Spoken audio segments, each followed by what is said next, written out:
Hello and welcome back to another episode of She's the Boss Female Entrepreneur Stories, where I am joined by phenomenal women from the world of business who share their stories, their successes, and their challenges.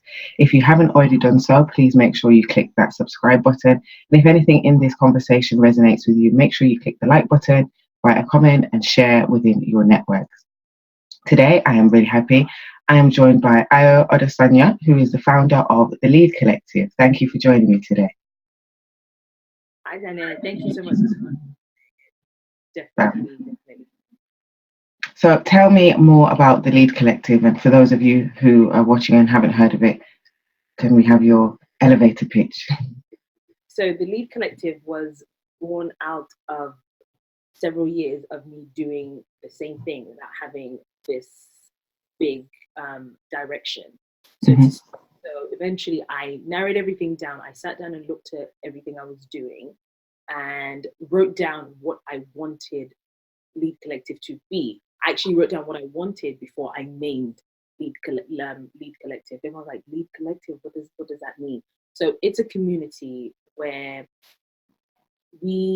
I say we, because it's everyone. It's not just me. So it's a community where we provide an avenue for women to thrive professionally and personally. It's about creating a community where women can foster lifelong relationships. And our tagline is equipped for a life of influence. It's about teaching women the things that they may not have access to.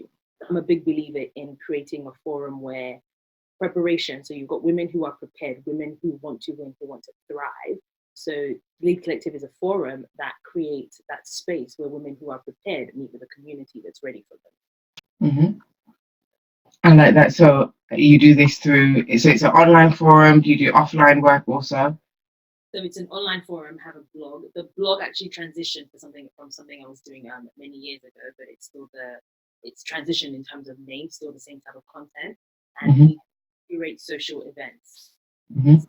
using by having influencers from different industry coming to lead workshops and seminars and conferences. So the last one we just had was the one on financial literacy in Hmm. career. We had somebody who was in that industry come to speak with women about their finances, how to negotiate their salary, how to save for their businesses, and etc. So tell me about your story. Have you always wanted to run your own business as a child? Were you quite entrepreneurial? What is the story that led you to where you are? I don't think I was an entrepreneur as a child. Mind you, I might fumble that word a bit because it's very difficult for me to say. Um, as a child, I don't think I was, but by the time I got to uni, I started to realize that I didn't want to work for people. Mind you, I'm still working for someone, but I've Mhm. always known that the end goal was never for me to work for people. I've tried my hand at several businesses. Before event planning was the in thing, so like this was 2010, 2011, I was planning events for people, Mhm. but I found that I had the passion to plan events, but I didn't have the passion to turn it into a business. I just couldn't handle having somebody's entire event rest on my head. So I would do it for family and friends and for myself. But that Mhm. was the point. Mhm. Through uni, obviously with the close relationship I have with the females in my life, I discovered that a lot of people my age weren't aware of who John Maxwell was. Mhm. They were aware of the heavy hitters, the Stephen Covey, just the heavy hitters in the leadership sphere. So I started to think, was it because my circle wasn't growing, or was it because people just genuinely didn't know who these people were? Now I knew them because of my dad, who is a John Maxwell coach. He's also a pastor and a counselor. So his bookshelf is like the one behind you, but filled to the rim, like he's run out of space in his study. So that spurred on me wanting to build something, and we wanted to build a forum and a community where women had access to this information. I felt like I had this, um, I, I had access to the wealth of knowledge. I didn't have all the knowledge, but I had access to it. So I wanted to create a space where women could have access to the same thing as well. That's my Mhm. journey, uh, very short. And what was the process? So you said it had migrated from something that you were doing previously. What was the determining factor that made you say, actually, this is going to be a business? And what did you do to So formalize it? what happened was, I'm trying to remember the date, but it was 2010 or 2011. Hmm. A group of ladies at my church in London, when I used to live in London, we went to Colour Conference, which is a Hillsong conference. It's all female, 2.5 days. Amazing, amazing, amazing. And you go to these events and you're pumped up and you're motivated. So we Hmm. started something in our church called the Lydia Sisterhood. Now Hmm. that's still church. I just don't know what it's morphed into now. I think there are other ladies involved in that. I found that it wasn't it was me building my vision for it, but because it was part of church, it wasn't fully my vision. I still had to run with what the vision of the church was. And I Hmm. found that the ladies, it was difficult just trying to drag people to do things. And I didn't want that. So I lost motivation in that sense. But that feeling of building a community for women never left. It was always at the back of my mind. Fast forward a couple of years, 2016, 2017, not a couple, quite a long time actually. I started Ayo Odusanya. Odusanya is my maiden name. So I had the website. That's where the blog came from. I started to post more on Instagram. Started to do more quotes. I actually held an event in 2017 that was really, really good. But again, life got in the way, and I lost momentum. But that feeling also never left. And I remember there was a day, and I just had this thought, and I was sitting there and I was like, I don't want to waste my life. I don't want to waste what I believe my purpose is. If this has Hmm. been at the back of my mind for so many years, I felt like God was telling me I needed to do something about it. So had a massive whiteboard and just started to put bullet points and notes about my vision and what I wanted this community to be, hence Lead Collective. And we're moving on from there. And hopefully, fingers crossed, it just keeps going and building. And you speak of purpose. How important do you think it is for women in business to know their purpose and run with their purpose? So you explain that you're still working, and I know for a lot of women in business, I'm sure some men too, they feel like they have to be doing their business 24 hours a day, and if not, they're not living their true purpose. What's your thoughts around that? I definitely think you have to be doing the business 24 hours a day, like 24/7, for you to be fulfilling your purpose. I think if you're working with your vision, whether it's 2 hours a day, 3 hours a day, or 10 hours a day, as long as you're working in line with what your vision for your business is, you are fulfilling your purpose. To me, it's all about doing something to move the needle. It's doing something to move the needle. It's Yeah. little things you do every single day that move you towards your purpose, not taking your entire day and letting it be that. But if you're obviously in a position where everything is going so well and you can leave your job and do it full time, then fantastic. But if you're not, never ever be discouraged thinking because I'm not working on this 24 hours a day, I'm not fulfilling my purpose. That's not the case. As long as you wake up every morning, you're doing something small towards building that dream, something small towards, the vision and bringing it to life, you are definitely doing your purpose. It's all about helping people, as far as I'm Hmm. concerned.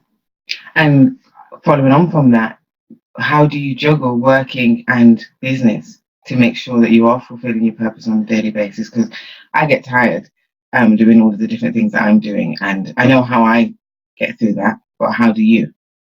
So for me, I think one thing that stays in my mind is, if I don't do it today, the world isn't going to end. I had to learn that the hard way, because it got to points where I wasn't sleeping. I was falling Yeah. ill. I felt like I just needed to go from 0 to 100 in the space of 24 hours. And that wasn't the case. So it's a to-do list. It's having a schedule and planning it and saying, today, 1 hour, 2 hours is dedicated to planning the event I want to have. And that's it for the day. It's about having three things in the business that I want to do today, and that's it. I mean, it's the only thing I can schedule is what I do towards my business. I can't really schedule work. I work a full-time job. I kind of do what they want me to do, and that kind So I've realized once I get home, eat, do anything I want to do, but from like 8 to 10 or something, however your schedule permits, this is the time I have to do what I need to do in my business. But instead of 8 to 10, do anything, I plan ahead and say these are the things I need to do within that time. And Hmm. also, I remember the people who have businesses, work a full time job, and have kids. And I had to say I'm not in that position, so I can and I can do something. Plus, you get Saturday morning sleep-ins, which when you have a kid is a myth. So, Exactly. Yeah, I don't have them. no, I like that. And if you don't mind me asking, does your job connect to your business in any way, and how? So this is something that people have asked me before. If you're doing a business whilst working, should you tell the people that you're working with? Have you told them? And is there any sort of connection? Well, I assume we're going to put this on YouTube, so I would hope it's not a total secret. No, it's not. There is absolutely no connection in terms of what I do. So I'm professionally a qualified solicitor. So I'm Mm-hmm. in the legal sector, but currently I'm working in anti-money laundering and compliance in a property sector. So they completely two completely different things.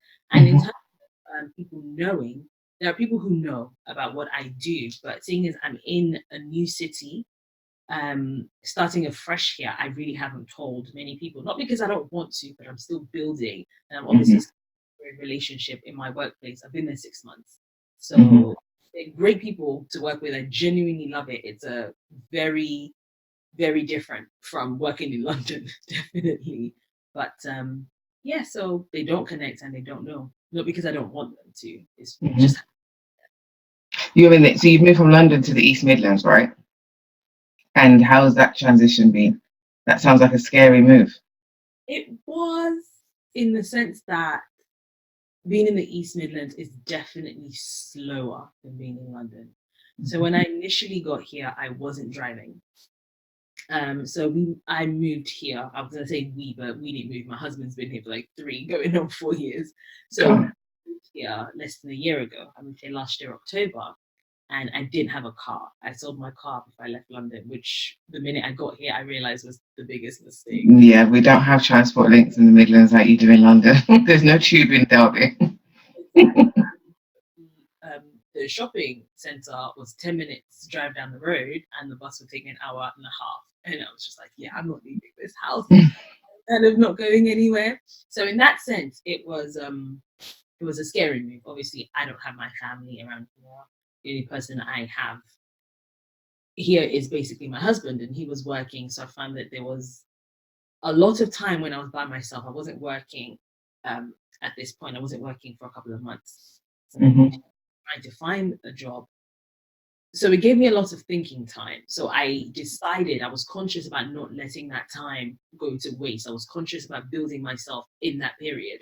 So I stopped looking at the scary aspects of it and tried to find the positive in terms of having personal time when I could really build myself, get into a reading habit, get into waking up at a certain time and doing certain things every single day and praying and meditating and things along those lines. So I flipped it for my own sanity. Hmm. Yeah, and I assume that that would have also given you time to focus on what you wanted to do with the business and where you wanted it to go. And Definitely. how, sorry, I jumped on YouTube. I started a YouTube channel. I started as to you do did. I started to do videos, which I'm still interested in doing, obviously, but life has come at me full force. So some things do have to take a backseat.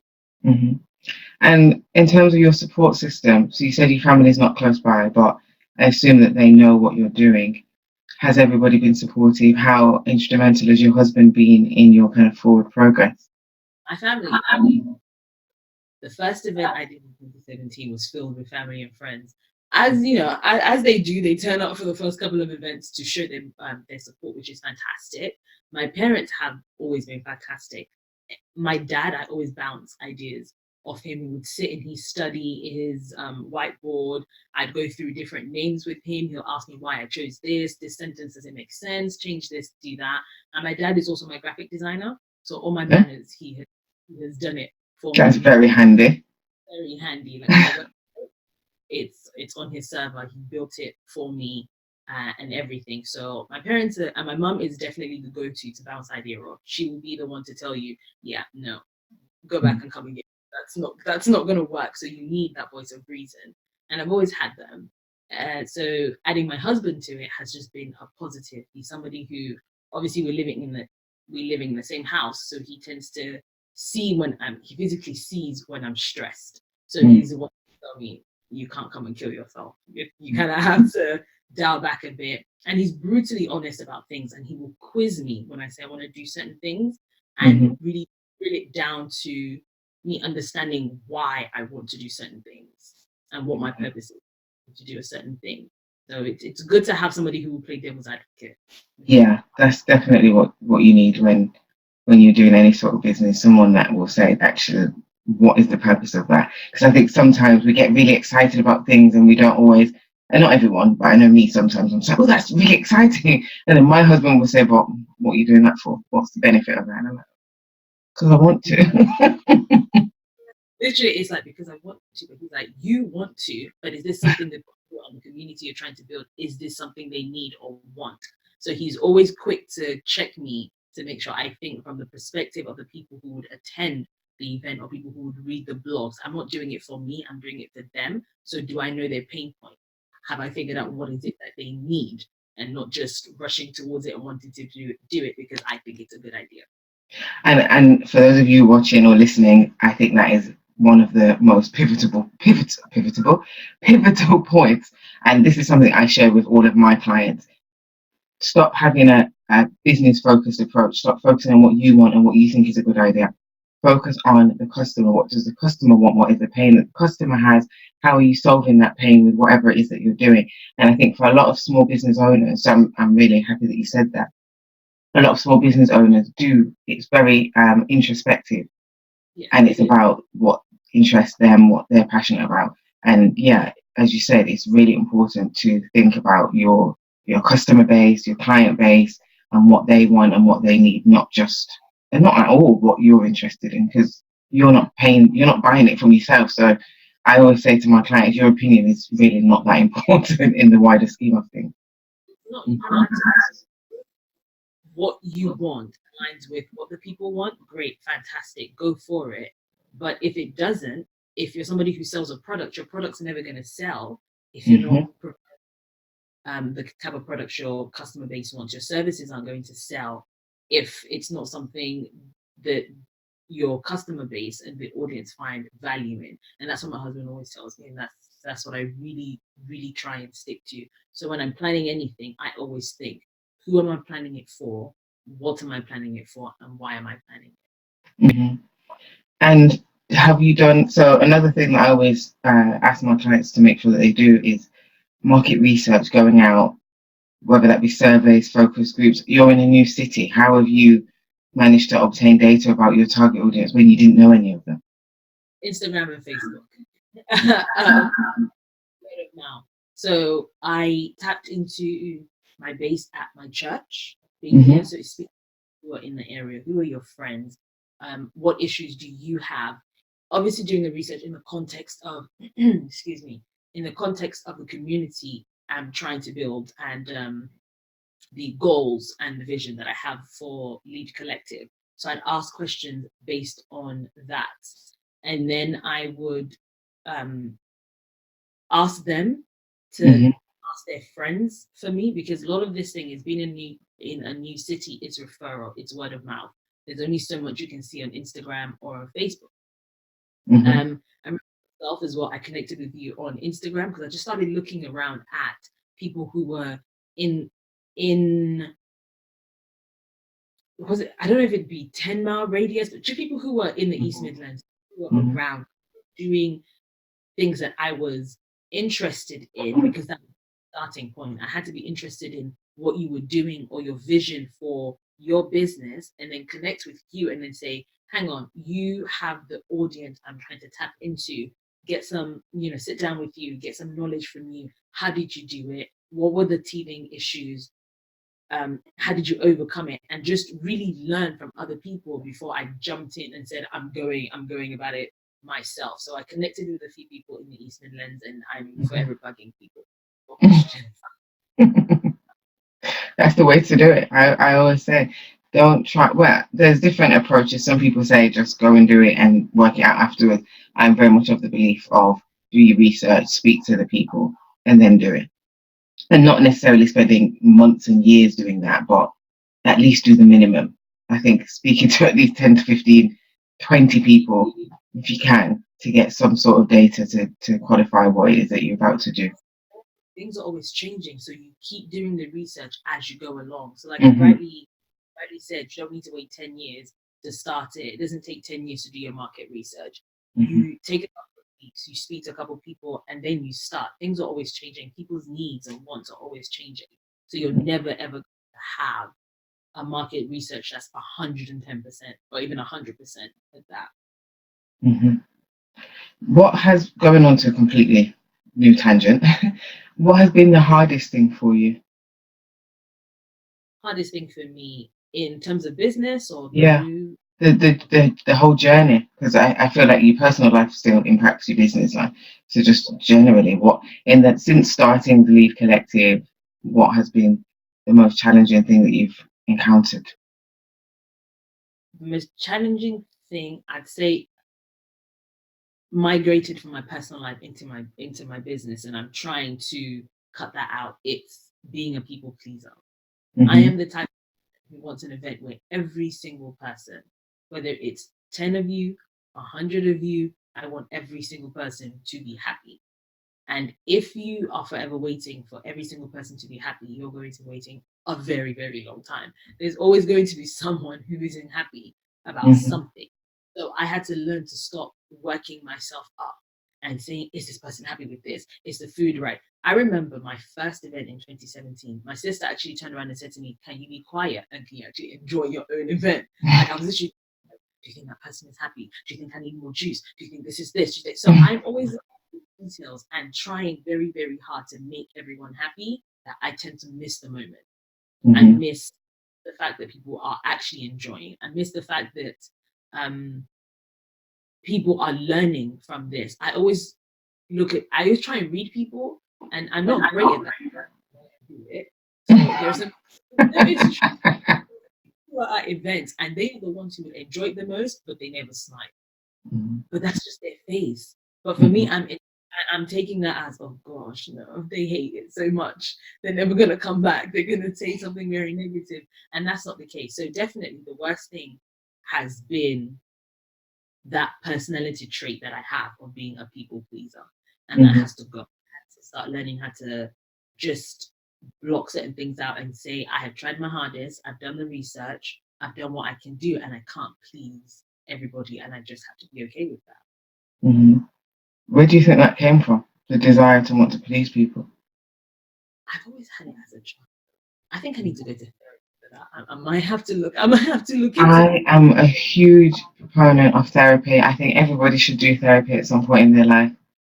to be honest, because it's just been something I've always done, whether it's in the relationship with my parents or relationship with or romantic relationships or relationships with my friends and friendships. I've always been a people pleaser. It's always, I don't say no, even if it's to my detriment. I kind of just firm it and say, I'm strong, I can take it. But obviously, inside you're dying, but you don't Mm. say it and you can't blame people because you've kind of brought it on yourself. People only treat you how you teach them to treat you. So for me, I've always been a people pleaser, always been, yes, okay, fine, I'll do it.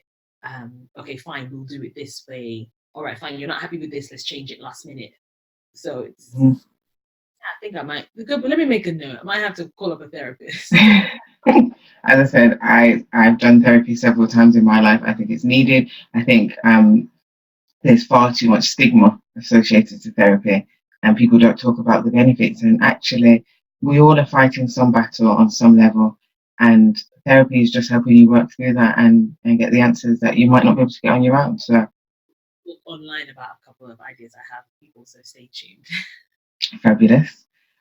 So being a people pleaser in business, have you found that um, you've struggled with hearing the answers no or not now, or I'm not interested? Like in terms of your resilience, has it impacted how you deal with setbacks in area? Because I assume if you want to please people, if people aren't pleased, or don't want to necessarily engage with you, that must be quite, you might take that quite personally.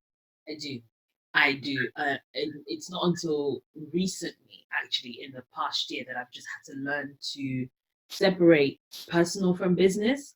Yes, Mhm. my business is a part of me in terms of it's my personal emotions, my personal, and what I feel is my personal goal and purpose that drives um, the vision behind my business. But I've had to separate that just because people are saying no to the event or to coming to the event doesn't mean they're saying no to me. There might Mhm. be as to why they're saying no. It could be affordability, it could be date, it could be that, it could be a number of anything. But I had to, and it may be just because they're saying no to me because they don't like me. But I've had to learn to separate that and sometimes see it as because you're saying no doesn't mean you're saying no to me. And that's very, very difficult, especially like you rightly said, a lot of my business is driven by my emotions. It's driven by this personal purpose that I have to build this community. So, and I think over time in business, I have had a lot of stops and starts, like I said at the beginning, and a lot of it is down to me feeling like I wasn't getting the support I needed from people. So for the 2017, it's basically the same thing that I'm doing now, but with a better version of myself, Mhm. with a more version of myself. So I feel like if I was this person back then, I wouldn't have stopped. I would have Mhm. allowed momentum to continue. But I felt I didn't get that. The event was great, don't get me wrong, but I Mhm. expected too much of people because I had gone out of my way to try and please so many people. I was expecting that same energy back. And when I Mhm. didn't get it, I felt deflated. I felt like, yeah, I'm not doing this anymore. It and you have to be honest, it hurts too much sometimes when you think you Mhm. put all in it and you get nothing back. So Mhm. It's a long and painful journey. And funny enough, my first business was in events actually, I, and I remember experiencing similar things when I really put my blood, sweat, and tears into things, and I'm just like, but there's not enough people here. People are not excited enough. What's going on? What's happening? And it can be quite soul destroying. But yeah, you have to build that resilience to know that it's not about you personally, but also learning from where you may have gone wrong. I think that's also important because sometimes it may also be because you didn't. And I'm not saying you personally, but for those of you watching, listening, making sure that if things don't go in the way that you want them to, taking time to reflect on your part in that because it may be nothing to do with you, but there also may be things that you could have done that you didn't do that would have improved the situation. So I think that's quite important. You you spoke earlier and you were saying that your dad had loads of books, and you were saying that when you were not working, that you spent a lot of time reading. What has been like a pivotal book that you've read that's really impacted you personally or in business? oh, any John Maxwell book? Okay, not one particular.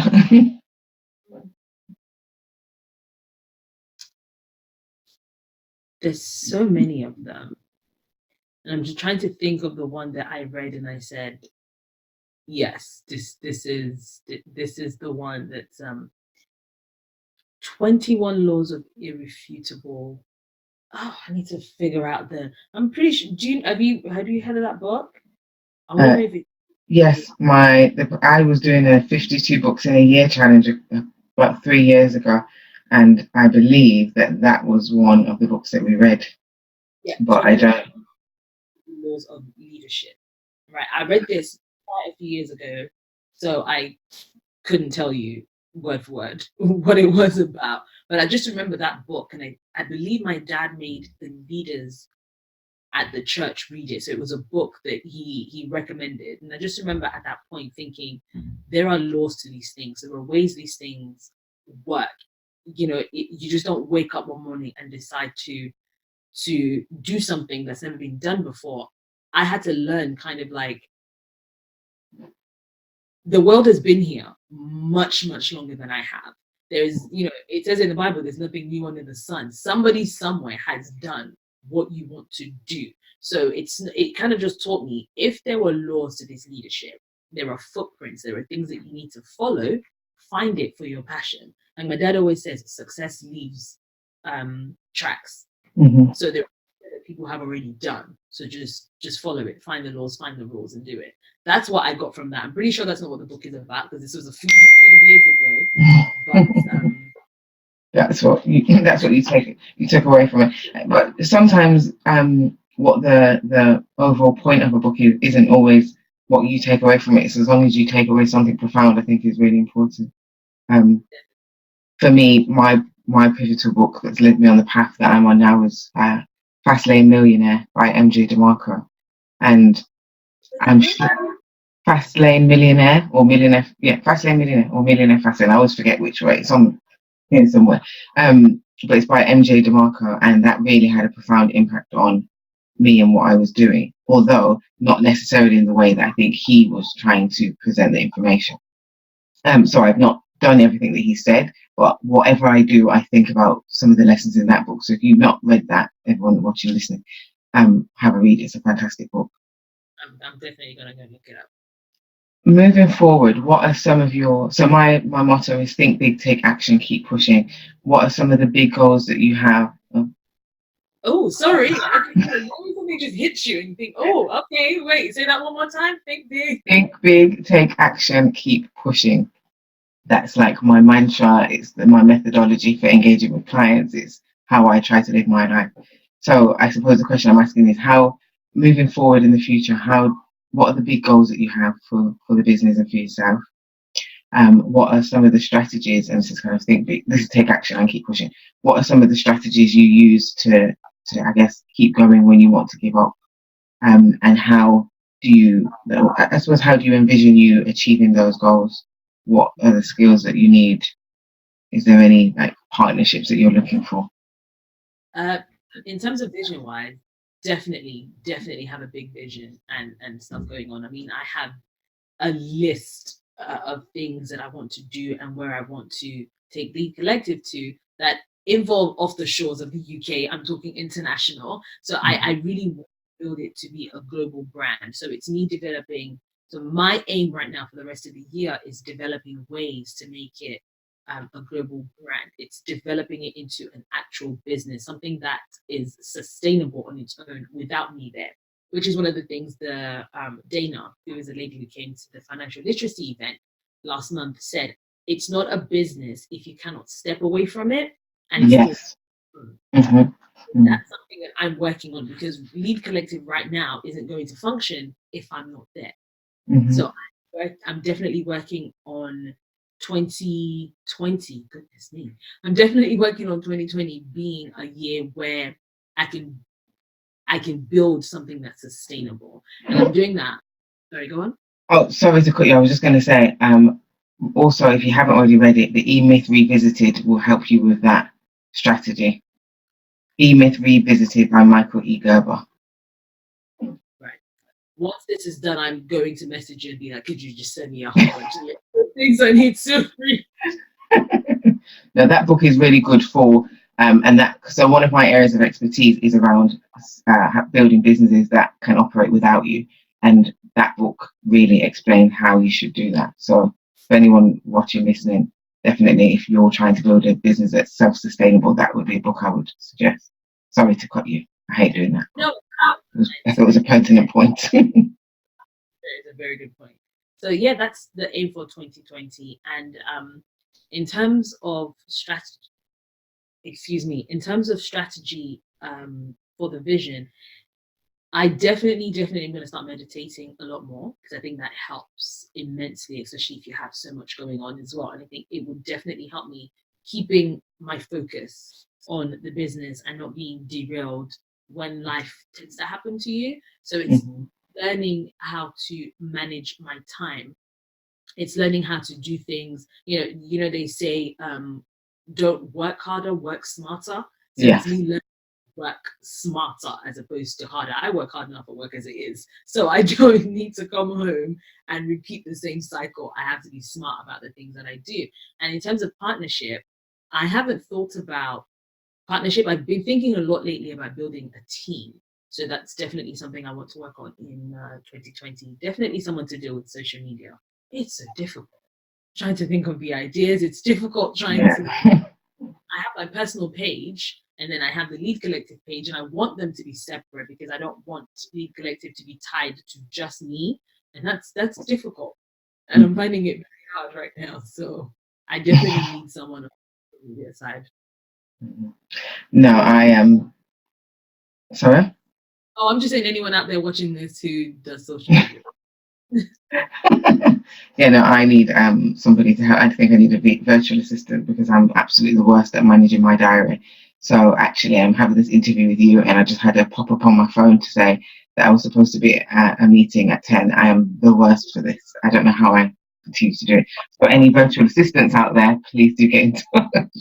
Yes, please. So finally, three pieces of advice you'd give to a woman who may be in work who is thinking about setting up a business but hasn't done so because she feels like she has to quit a job and she needs the money to stay in the job. What three pieces of advice would you give? To aspiring entrepreneurs. I had to write this down because I saw your email and I was thinking about it. And I think in the form that I sent you, I probably wrote completely different things. Oh, Because it's when I fine. was sitting, I was like, what do I wish somebody had told me earlier on? What do I wish I had learned earlier on? And I sat there, I was like, oh, I really wish earlier on I had listened to my father when he was giving me some of this advice. But like they said, hindsight is the best teacher. So the first one I wrote it down. The first one I would definitely say, for somebody who is new or aspiring to start their own business, is definitely avoid having the shiny object syndrome. I had this issue. I was always going from one project to the other, one change to the other. I'll start this and I'll see this. I'm like, oh, this is interesting. And I'll run there. And I found that I never completed anything. I was just master of none. I was just going from one thing to the other. And it doesn't fulfill you if you can't see that you've completed something to the end. So definitely avoid having the shiny object syndrome.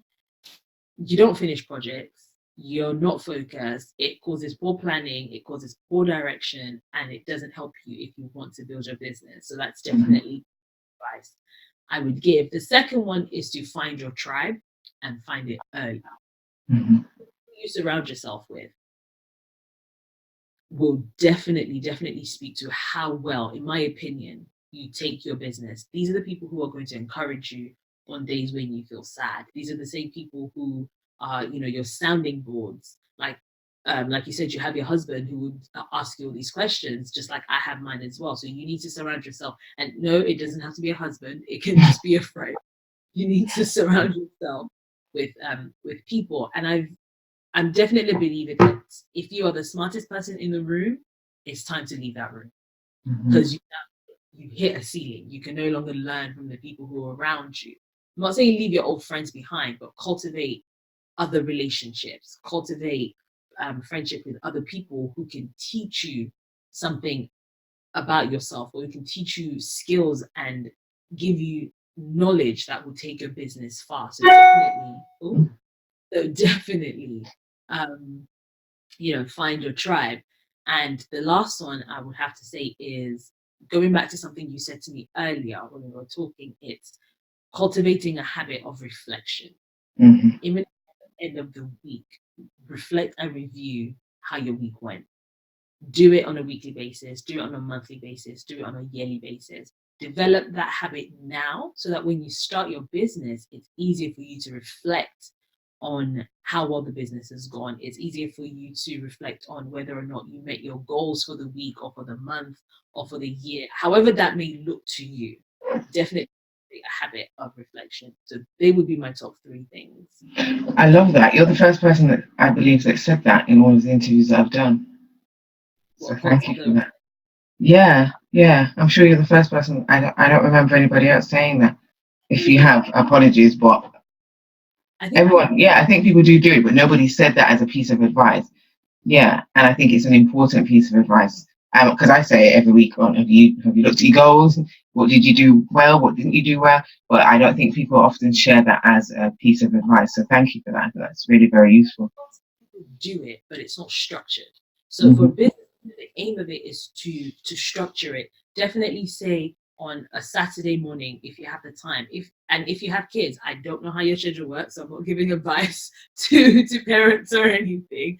But if it means you wake up an extra hour earlier on a Saturday just so you have that blocked out time to do it. So make it, like I said, I don't know what time. Um, I don't know about that one. Friday evening or a Friday morning, anything. Just for a business owner, I think a time of reflection should be something that's scheduled, because if Yeah. you don't, you tend to miss it. Mhm. So I do think it's something people do anyway. People do. I do it in the car sometimes, but I find that when I schedule it and say, okay, here's my notebook, here's my pen, and I write it down, I'm a lot more productive. I can Mhm. see things a lot clearer. So Yeah, great. And if people want to find out more about you and the Lead Collective, what are the channels, methods that they can do that via? So on Instagram, we are at Lead Collective One, because somebody decided to take Lead Collective and do nothing with the page. So So annoying. it's Lead Collective One, and on Facebook it's Lead Collective, and the website is leadcollective.co.uk. Currently just a blog, but we're working on better visuals, get my angles. I don't know how to take pictures, so we're working. No, thank you. Thank you so much for sharing everything with us. I've definitely found that useful. And for you watching or listening, please make sure that you leave comments and feedback to tell us what you thought about this conversation. I've definitely taken a lot from it, so I hope that you also have. And remember to click that like button. If you're watching on YouTube, make sure that you share, make sure that you comment, and make sure that you subscribe. If you haven't already subscribed, make sure that you subscribe so you're alerted when these videos go up. Yeah, this subscribe thing is important. Let's get those numbers up. I think a lot of people, when they subscribe, it's tell your friends to subscribe. It's all about building a community and getting these types of interviews that Daniel is doing out there to women who don't have access to some of the knowledge that a lot of Daniela's guests are going to give. So yeah, tell your friends to tell a friend. Come on, guys. Yes, I like that. Thank you. And also, if you're watching and you're a female entrepreneur, woman in business, and you want to feature in one of the upcoming interviews, please do get in touch by emailing me at Daniela at she'sthebossinternational.com. And thank you again for watching. And thank you, Ayo, for joining me and wishing you every success with the Lead Collective. And I am going to do at some point She's the Boss Female Entrepreneur Stories. Where are they now? So I'm looking forward to coming back in a couple of years, and you're an international business owner. So I'm looking forward to that. Amen. So much. Have a fabulous week. Take care. You too.